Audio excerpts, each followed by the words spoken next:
every generation, women have carried a burden they never chose, the burden of chastity. So what is chastity? The Book of Rites and the Classic of Rites reveal that chenji, originally referred to proper sexual ethics, marital fidelity, and sexual restraint.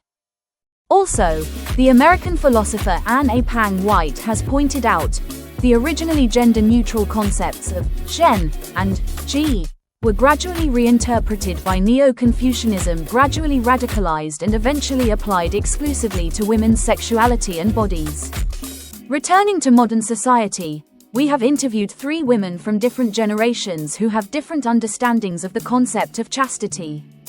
Mrs. L would like to equate chastity with reputation and family honor, value moral purity, and feel uneasy with social openness because of the traditional worldview. Mrs. D would like to hold conflicting views. They accept social progress but retain traditional judgments. At the same time, they emphasize self-protection.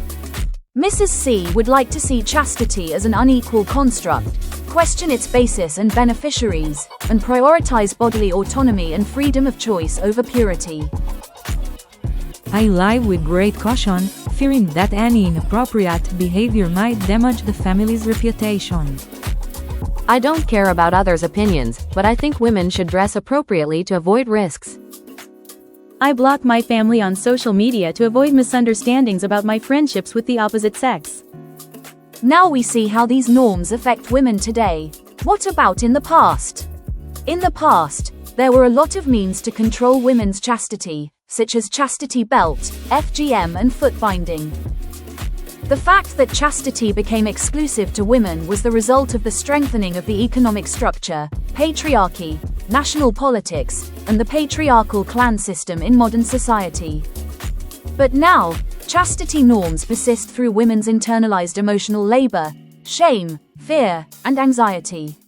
These emotions function as self-discipline, replacing outside pressure to sustain the norm across generations through constant self-monitoring. The rise of chastity norms marked women's loss of power. With evolving times, women have found their voice and now reject its chains. And the result? More women are choosing freedom. We could see that they have bravely ended unhealthy marriages, leading to an increase in the divorce rate.